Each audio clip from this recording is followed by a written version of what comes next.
Previously on Get In The Mecha. And so many other things within these characters' minds is something which is very hard to portray. How do you actually visually portray an existential crisis? How do you portray someone who consistently searching for meaning and is trying to find the meaning within their own life? He effectively managed to tear it apart and tear apart his characters and constructs, and even just the capability of the audience to think about what was going to come next. This is Get In The Mecha, the weekly anime and manga show where we take things one step further. I analyze everything from arcs to OPs to episodes in my wacky but enjoyable quest to make sense of all of it.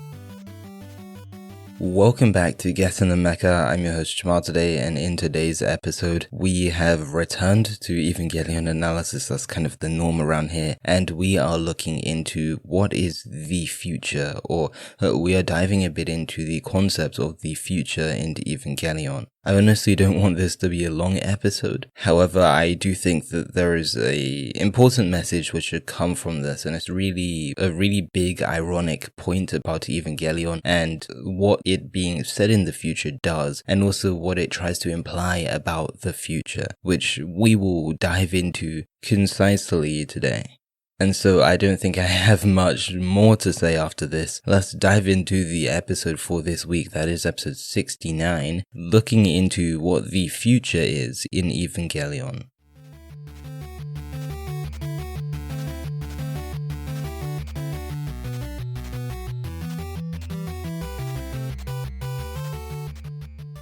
As per every episode, I like to begin by giving you alerts for spoilers in case there are any, because I don't want you blaming me if you run into them. And so this episode will probably not contain very explicit spoilers. Yes, it will contain some things which, yes, you can consider spoilers, because I'm talking about the entire series and things that you wouldn't know if you just walked into the series or you were halfway. Those things wouldn't make sense, and so I would say spoiler alert, but there won't be many character examples and very specific nitty-gritty points, because what we are analyzing today is basically the very groundwork of Neon Genesis Evangelion.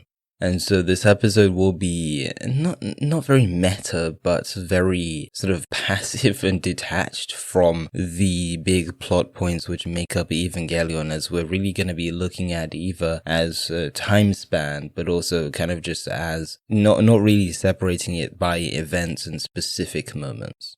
As I said, this episode is going to be focused on the very groundwork of Eva, being the fact that it is set in the future. It's set in 2015. And as a result, I think that if we are analyzing the very groundwork of Evangelion, we learn this from the start, Tokyo 3, 2015. It would be rather backwards, in my opinion, to kind of talk about all the character things that come into it. Yes, we can talk about its influence on the show, but I personally want to really just pump out this episode by talking about the groundwork on its own, rather than stuff it full with examples.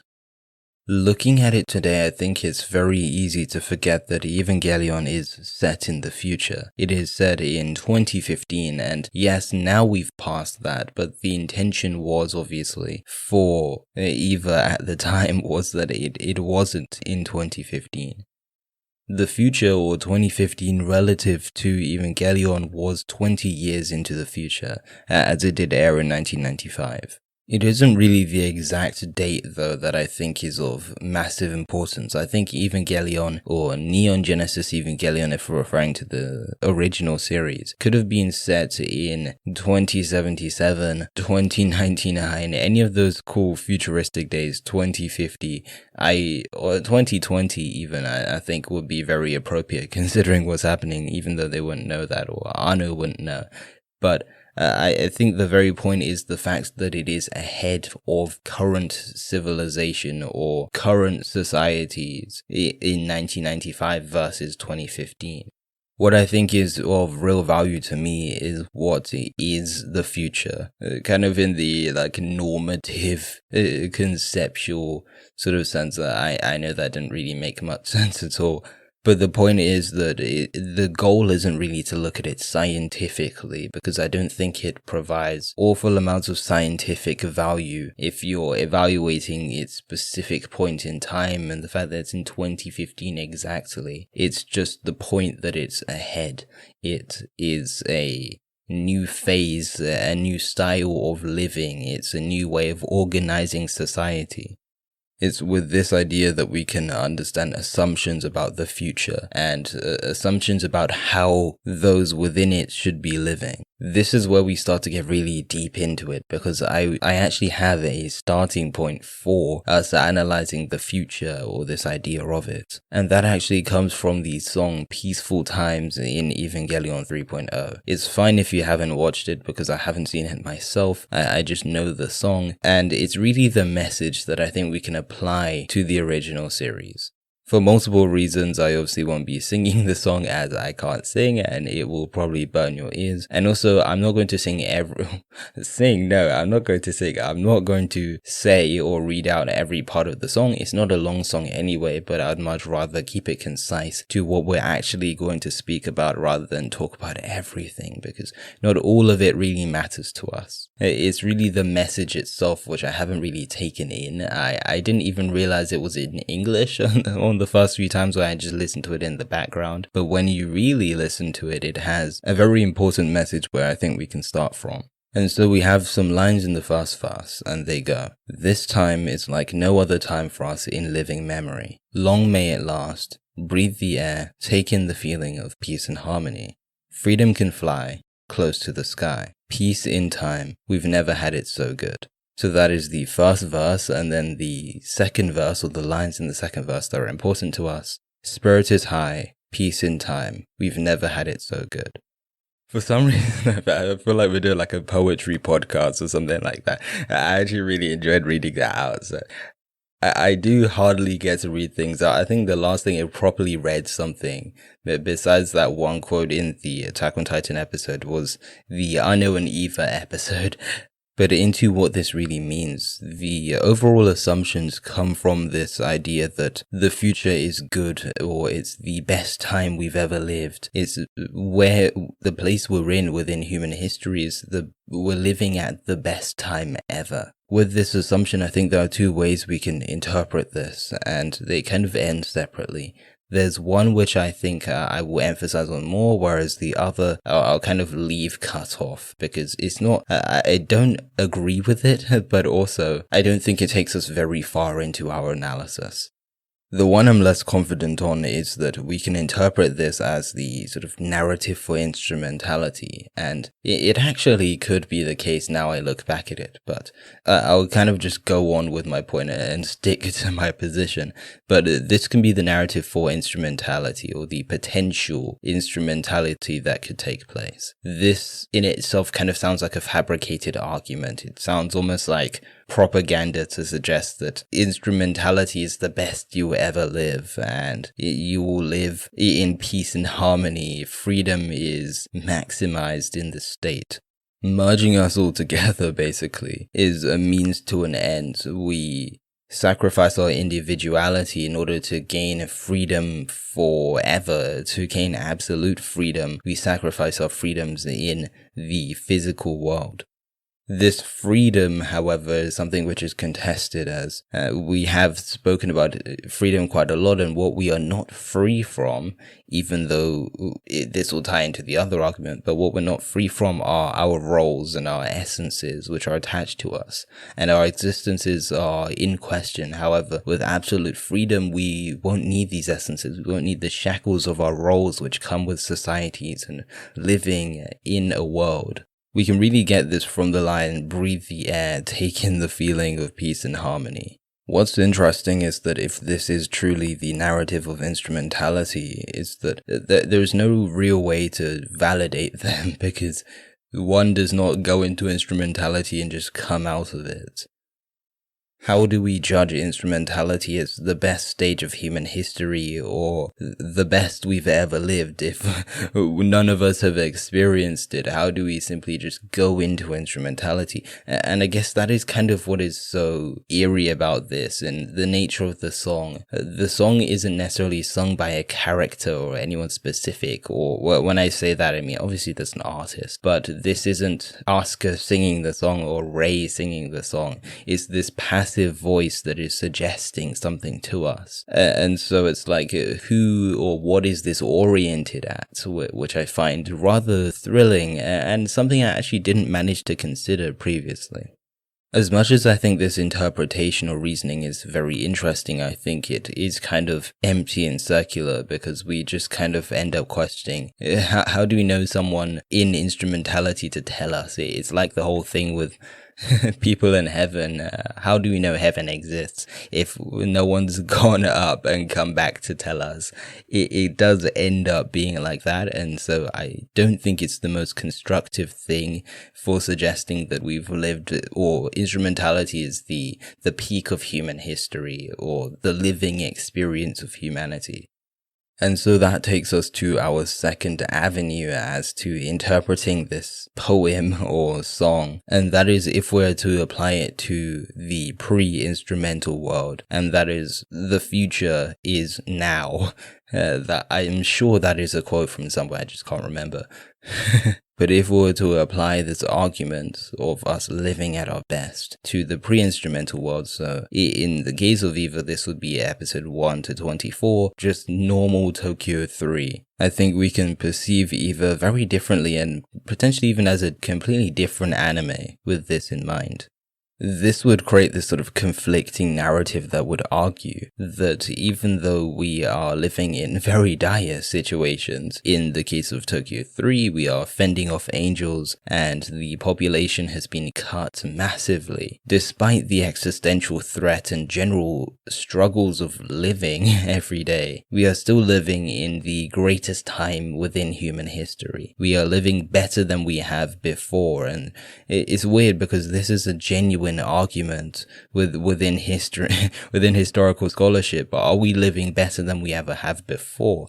And yes, some people do argue this, some historians do argue this, and when we look at what they argue or how they argue this, I think it's very fair to talk about it on the very surface level that we, in regards to economics, everyone is quote-unquote richer than before versus 100 or 200 years ago. Yes, there are less wars. Society has progressed as a result, and those are true, and there is definitely an argument for it. There is a good case to be made.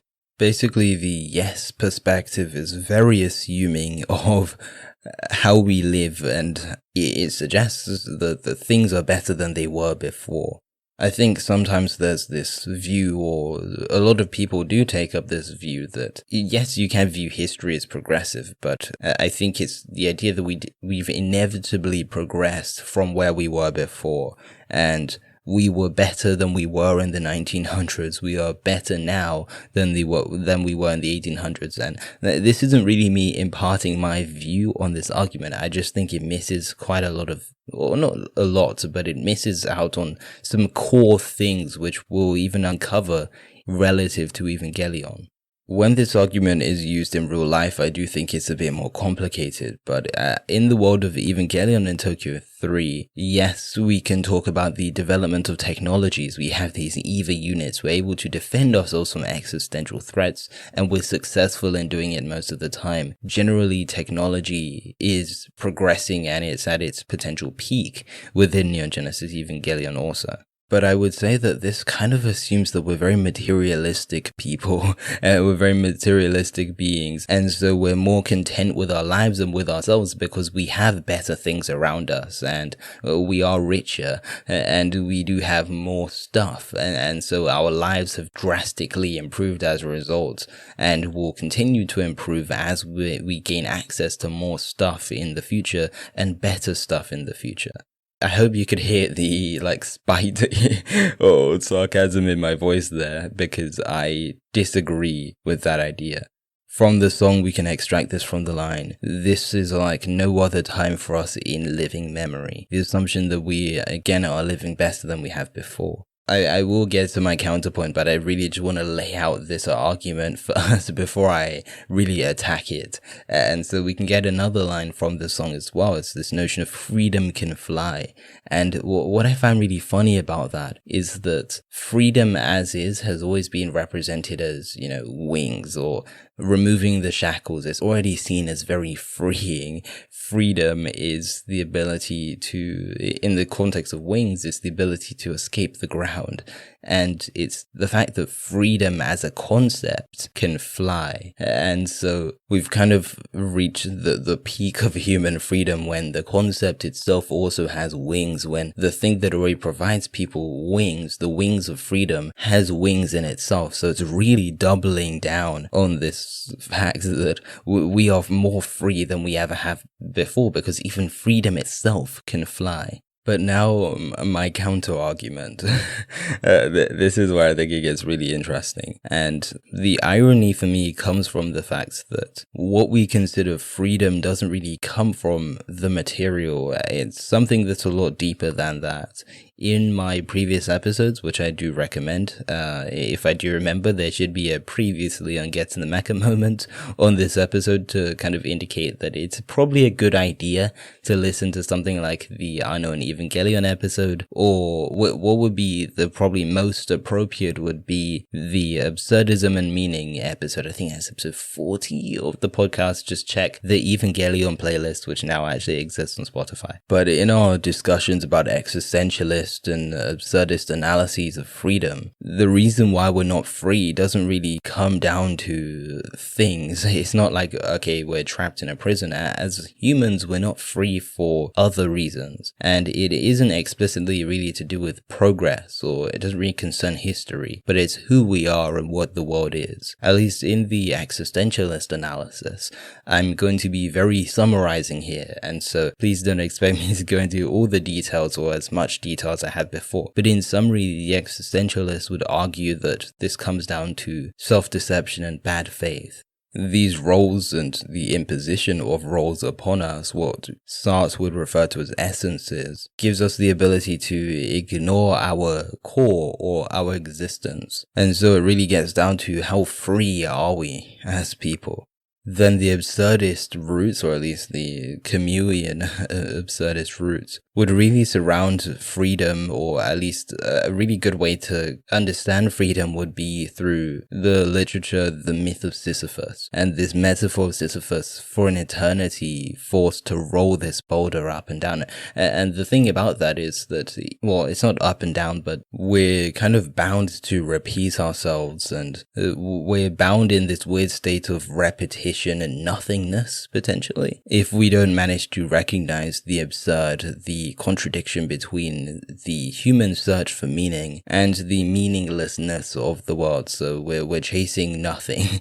Basically, that is kind of what Camus would argue. And so I think that the center of this really is, it boils down to, how can we be free if there is no innate concept of freedom to begin with? If nothing has innate meaning, then what exactly is freedom? How does that truly exist? And so we're kind of chasing nothing. And so I think we can equally argue that we are not free in the absurdist point of view if we apply it to Evangelion. But it's all good talking philosophy, and I know that was a very weird mouthful, a very summarized mouthful of two of the most important philosophers in this area of philosophy. But what exactly does this mean for Evangelion, besides the philosophical argument that we aren't necessarily free? I said that in quotation marks. What this reveals for me is that, well, from this song and poem from Evangelion 3.0, Peaceful Times, is that despite all the progress in society, we're not necessarily free, and the material isn't particularly freeing, but the concept of freedom really lies within us. It doesn't really lie within history progressing, but us progressing as people, if you can call it progress. I'm sure there'll be someone that disagrees with that. But human progress doesn't necessarily derive from progress within history, but it's progress within us, and progress within our emotional state and how we navigate around those. The human condition or human nature, I don't think has changed for a very long time. And it's funny because the last episode, when we were talking about Kizumonogatari, I spoke a lot about primitive emotions. And I wouldn't say that Eva is a showcase of the very primitive nature of humanity. Yes, it does show off the fight and flight responses, especially Shinji, like all the time. And in fact, that is most of End of Evangelion anyway. But Shinji does represent complex human behavior in the way we deny our problems and we try to escape them rather than solve them and look them in the eye. But these things aren't things that have changed because of the fact that we are in a quote-unquote further space within history, or we have progressed throughout time and we have more things and we are living better than ever. I don't think we're living better than ever, and Evangelion really shows that for us. I do think we have a tendency within science fiction, if we're allowed to call Eva science fiction. I think we really glamorize the future sometimes, and it fails to account for the stagnancy within human behavior. It fails to account for us and how we feel deep down, rather than this very homogenized view that everyone is doing better because everyone statistically is richer, or everyone statistically in society feels happier, but it doesn't really take into account the individual. And I wouldn't even say as a society we're happier anyway, but Evangelion shows that depending on the person, and also every person reacts differently and acts differently, obviously. That is kind of the whole point of having different characters. But even so, in a time like the quote-unquote future, we still suffer from many issues. And I don't even mean, like, if we apply it to today, I don't even mean issues like climate change and I don't know issues and cybersecurity. I don't mean those issues. I don't mean like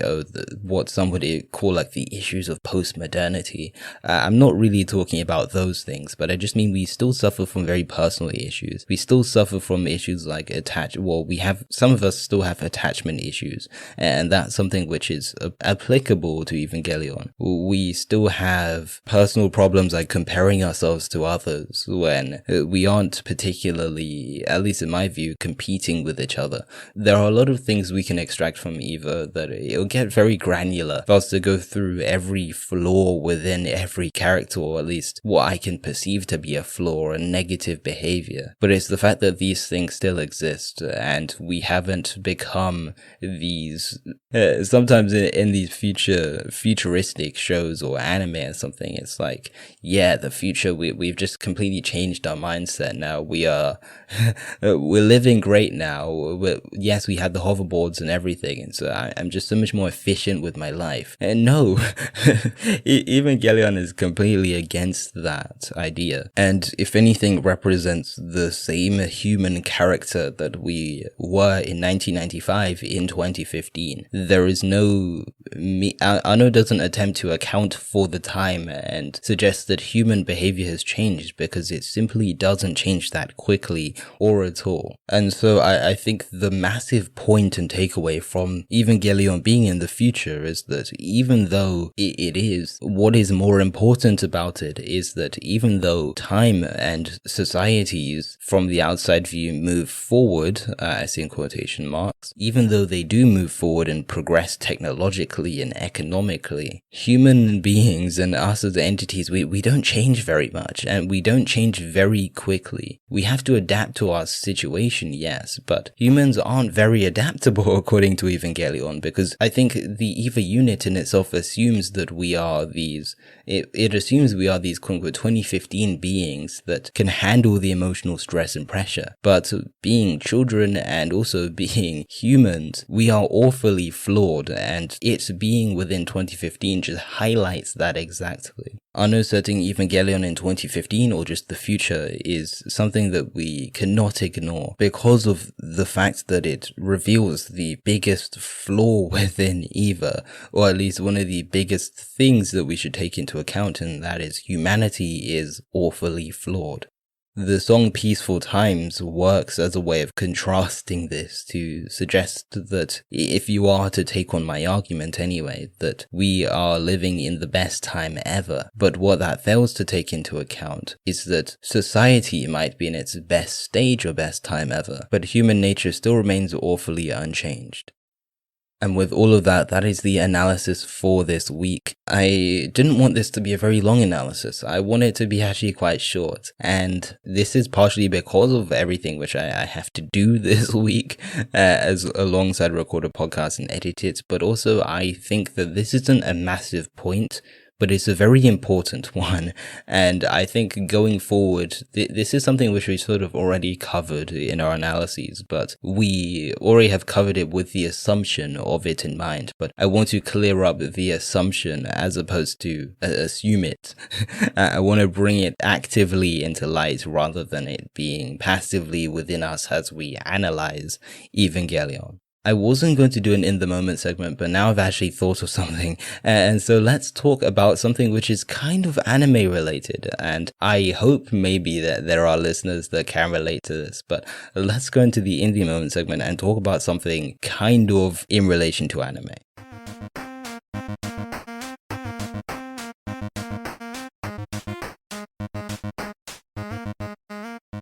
If you are new to the In The Moment segment, do not worry, it's very simple. All I do is I talk about what I've been reading, watching, or doing kind of anime or manga related this week or recently. And in today's In The Moment segment, I would like to say that I have dived down the VTuber rabbit hole.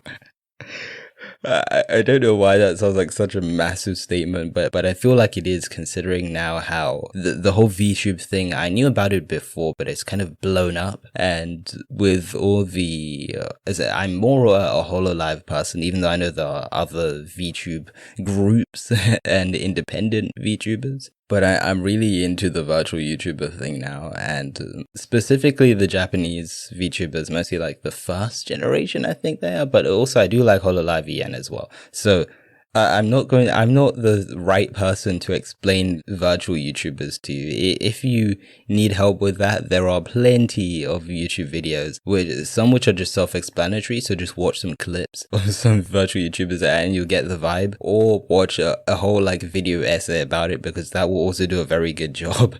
And okay, I partially got into it because of a friend, but I knew about virtual YouTube prior, but it didn't really appeal to me so much. I think that's because I didn't really know the potential it came with seeing an anime girl or guy on screen playing games. I was like, but what is the value of someone doing this versus not showing their face or streaming just with a webcam? I didn't see the value. I didn't see the potential in it, even though I didn't have a problem with it, but I just didn't know how far it could really go. But watching the HoloLive YouTubers and everything, I've really started to realize that, okay, this is actually really cool, or at least they can actually do so much with this. Everything from massive anime girl motion capture dance streams to these big collabs with all these different personalities. And it's basically like watching your favorite anime character be that anime character in parts while playing a game. Yes, they are playing a character to a degree, but it obviously, a lot of the emotions stem from genuine emotions and reactions. I'm sure a lot of them do put on voices, because I'm sure they do have some voice experience, or at least some streaming experience of some sort, but they're still reacting live because you still can't predict what's going to happen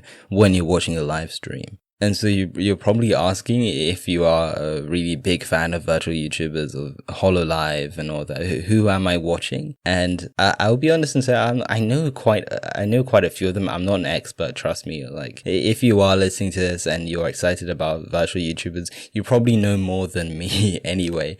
And so I'm watching Kiryu Koko. I watch a bit of Pekora, and I'm trying to dabble into Amelia Watson as well as Guara as well. I hope I said all those names right, because I do get those things wrong. And I do watch a bit of Miko as well.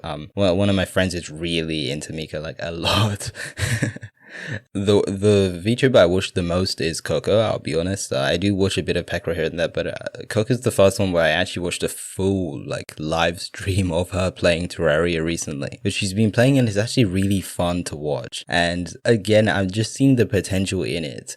It's not to say that I think what's good to establish is that even though it is a character playing a game, it isn't to the level where it feels fake and fabricated, and you still get a genuine sense of who they are and how they play games and also how they enjoy playing games. And so that is the In The Moment segment for this week. I don't want to go too long about VTubers, but I am really happy about it, and I think there are very interesting things that can come out of the whole virtual YouTuber thing. It's really interesting just seeing an anime character play a game versus watching someone who's quote-unquote real. Obviously, there are real people behind the virtual YouTubers, but it's very cool seeing. It's just very interesting when you add anime to something, okay? Now let's jump to serious stuff again, being Evangelion, just to summarize my points on the future and why the future is so important to this anime.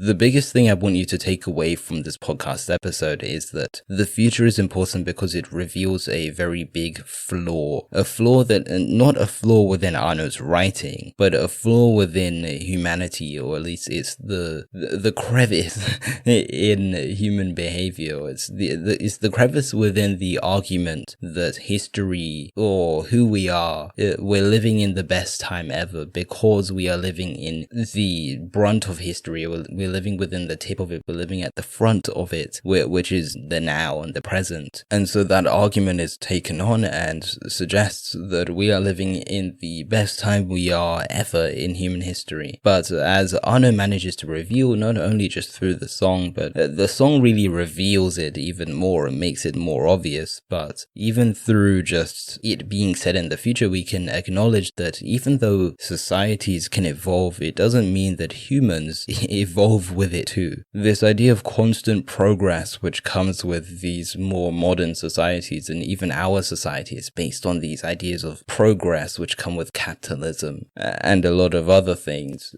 There are still many problems that are deeply ingrained within us that we need to solve and come to terms with. But Eva also manages to prove, thank you Shinji, that we don't necessarily like to solve these problems, and these problems are very deeply rooted ones, which don't improve because of societal progress or us moving into the future.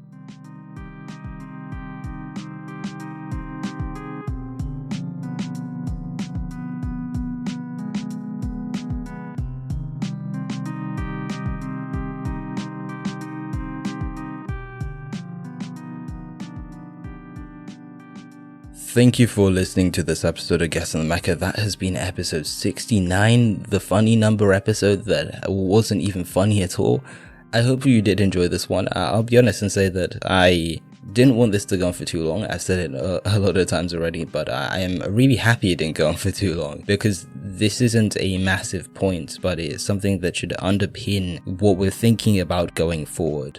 I enjoy bringing out these things because sometimes we do assume things, but we don't really question what we assume. And we managed to do that today. So I think that's a really big W or a really big win for us today. If you do enjoy this podcast, I would be a very happy Jamal if you reviewed it on whatever site or podcast app you use. It gives it all that lovely algorithm loveliness, so it'd be really great if you could do that.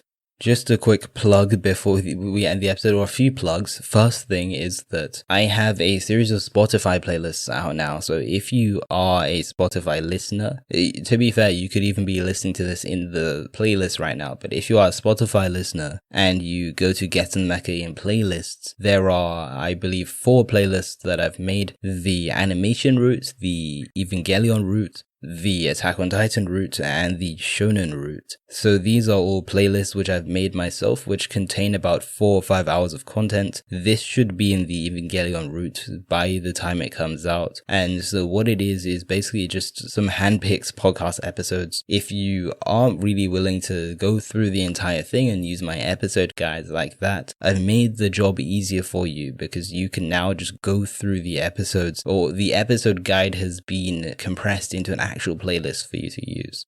If you do wish to check those episode guides out right now, they are on my Twitter page, and if you go into the media tab, they should all be there if you want the quote-unquote best episodes of Get In The Mecha to listen to. So that's all my announcements. You can leave now. You can turn on the podcast. But I have been your host Jamal today. Have a good one. The year's almost over, so that's very good. I have been your host Jamal today, and this has been Get In The Mecha.